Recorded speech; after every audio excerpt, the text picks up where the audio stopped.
अभी कुछ देर पहले मुझे ऑफिस में बैठे मेरे एक एसोसिएट ने कहा कि ये रेहान तारिक की वीडियो देखें ज़रा, इस पे तो केस बनता है। मैंने कहा छोड़ो रहने दो, लेकिन शाम को खबर मिली कि रेहान तारिक को लाहौर एयरपोर्ट से गिरफ्तार कर लिया गया है। रेहान तारिक का केस सिर्फ एक यूट्यूबर या पॉडकास्टर का केस नहीं, ये पाकिस्तान के हर कंटेंट क्रिएटर के लिए वार्निंग है। व्यूज़, लाइक्स और वायरल क्लिप्स के चक्कर में अगर आप सेंसिटिव, रिलीजियस, सेक्टेरियन या इलीगल कंटेंट को इररिस्पॉन्सिबल तरीके से प्रमोट करते हैं तो ये सिर्फ कंटेंट नहीं रहता, ये क्रिमिनल लायबिलिटी बन सकता है। अस्सलाम वालेकुम, मैं हूं एडवोकेट शहबाज मल्ली और आज बात होगी 295A और पीका के सेक्शन 11 पे, जिसके तहत रेहान तारिक को गिरफ्तार किया गया है। रेहान तारिक को NCCIA ने लाहौर एयरपोर्ट से गिरफ्तार किया और कोर्ट ने उसका 6 दिन का फिजिकल रिमांड दे दिया। एलिगेशन ये है कि उनके पॉडकास्ट में एक मजहबी स्कॉलर जवाद नकवी के साथ highly sensitive sectarian issues discuss हुए, जिसके बाद कंट्रोवर्सी क्रिएट हुई। मजीद तफसील में जाने से पहले चंद सवालात NCCIA से कि आपने रेहान तारिक को पकड़ लिया, लेकिन क्या उस शख्स को पकड़ा जिसने प्रोग्राम में बैठकर ऐसी मुतनाज़े बात की? क्या रेहान तारिक को इसलिए पकड़ा कि वो एक इजी टारगेट था और दूसरी शख्सियत एक बड़े मजहबी रहनुमा हैं? क्या आपने मुल्जिमान को इंटीमेट किया? खैर, इन सवालात के जवाब तो मुश्किल से मिलेंगे, लेकिन एक बात मैं आपको बता दूं कि रिमांड कन्विक्शन नहीं होता। रिमांड का मतलब होता है इन्वेस्टिगेशन का वक्त। कोर्ट ने अभी रेहान तारिक को मुजरिम डिक्लेयर नहीं किया, बल्कि NCCIA को 6 दिन का वक्त दिया है कि आप रेहान तारिक से तफ्तीश कर सकते हैं। अब ये वो वाली तफ्तीश नहीं जो आप समझ रहे हैं, लित्तर पोले वाली। वो तो बेचारे गरीब और आम आदमी के साथ होती है। ये हाई प्रोफाइल केसेस हैं, इनमें NCCIA और पुलिस बहुत ही ज़्यादा मुहज़्ज़ब तरीके से तफ्तीश करती है। इसमें रेहान तारिक का मोबाइल या लैपटॉप जिससे ये कंट्रोवर्शियल कंटेंट अपलोड हुआ, एडिटोरियल रिकॉर्ड, स्क्रिप्ट, थंबनेल्स, उसकी रिवीजन्स, एडिटर को मिलने वाली इंस्ट्रक्शंस और प्रोड्यूसर की चैट जो यूट्यूबर से हुई हो इस कंटेंट से रिलेटेड, इन सब चीज़ों की जांच पड़ताल हो सकती है जो NCCIA के केस को मजबूत कर सके। हर एक्यूज्ड को फेयर ट्रायल, अपने डिफेंस और बेल का हक होता है, और मेरे ख्याल में रेहान तारिक को इस केस में प्री अरेस्ट बेल करवा लेनी चाहिए थी, क्योंकि मैटर बहुत ही ज़्यादा हाईलाइट हो चुका था और FIR तो आखिर होना ही थी, क्योंकि सोशल मीडिया पे बहुत ज़्यादा प्रेशर बिल्ड हो चुका था। लेकिन यहाँ एक बात इंपॉर्टेंट लीगल और सोशल पॉइंट है। आजकल कुछ कंटेंट क्रिएटर्स के लिए हर चीज़ ही कंटेंट बन चुकी है। किसी की पर्सनल लाइफ, किसी का रिलीजन, किसी की सेक्टेरियन आइडेंटिटी, किसी की क्रिमिनल एलिगेशन, किसी का डोमेस्टिक डिस्प्यूट, सब कुछ व्यूज़ के लिए यूज़ होता है। ये बहुत डेंजरस ट्रेंड है। अब माइक्रोफोन के सामने बैठकर ये नहीं कह सकते कि मैं तो सिर्फ सवाल कर रहा था। लो इंटेंशन, इम्पैक्ट, कॉन्टेक्स्ट और डिसेमिनेशन सब देखता है।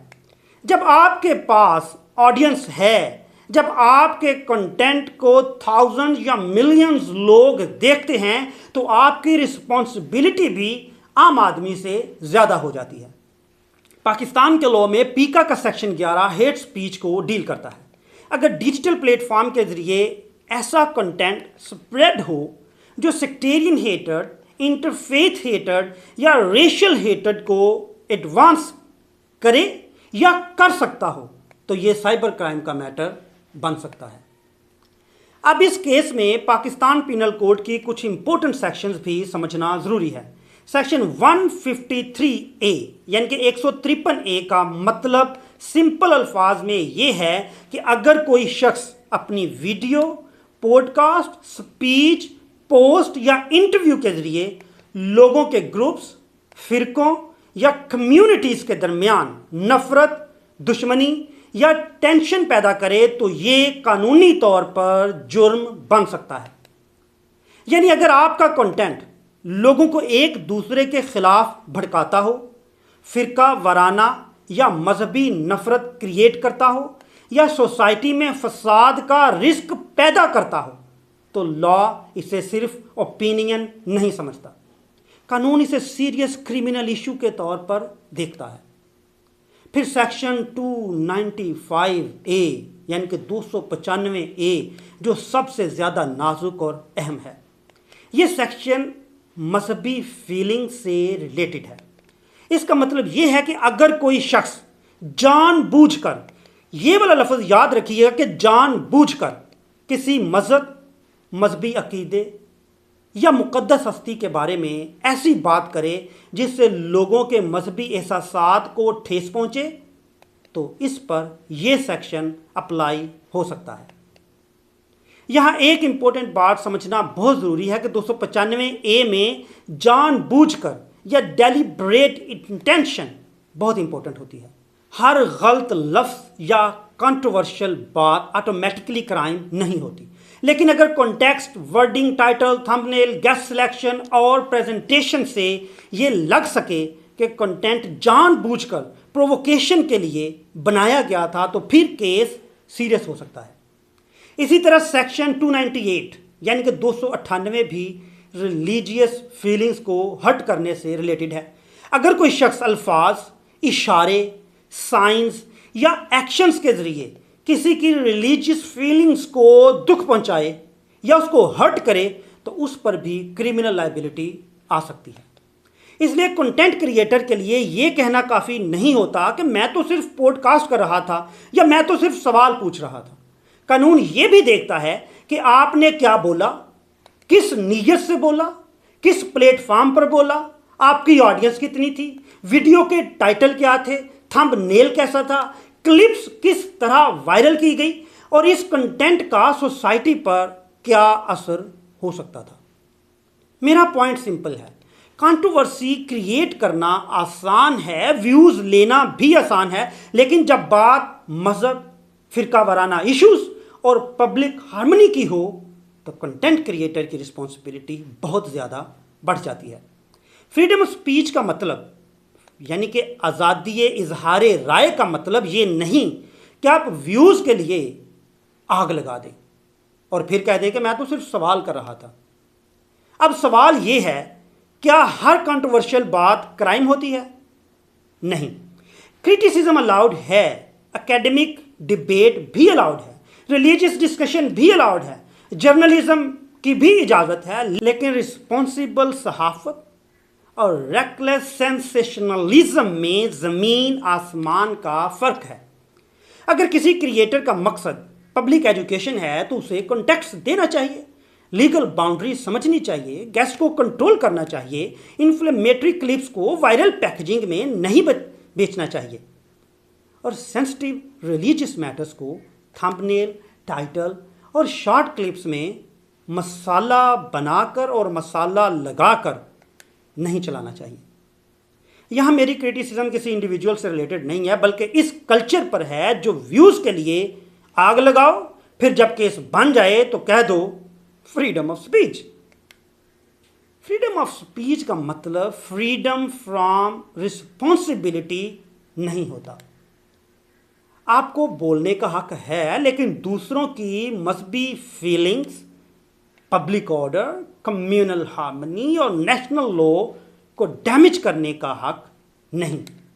पीका और एनसीसीआईए के बाद अब कंटेंट क्रिएटर बनना बच्चों का खेल नहीं रहा। अगर आपके पास प्लेटफॉर्म है तो आप पब्लिशर हैं। आपके words, title, thumbnail, caption, guest selection और एडिटिंग सब लीगली रेलेवेंट हो सकते हैं। रेहान तारिक केस में फाइनल डिसीजन तो जाहिर है कोर्ट देगी, लेकिन इस केस का लेसन क्लियर है।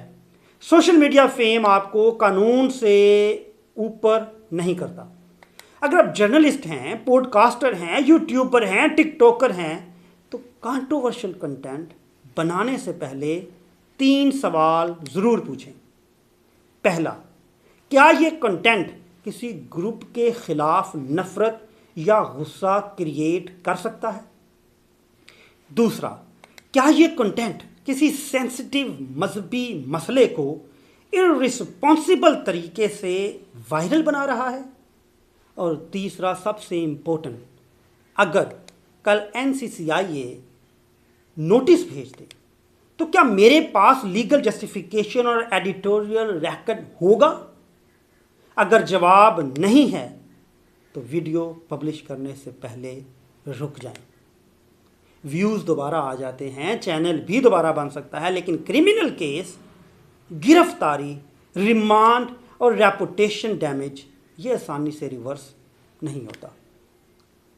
मेरा मैसेज बिल्कुल सिंपल है कि कंटेंट बनाओ लेकिन कानून के अंदर, सवाल करो लेकिन आग ना लगाओ, डिबेट करो लेकिन हेट स्पीच ना करो, और वायरल होने के लिए अपनी आज़ादी दांव पर मत लगाओ।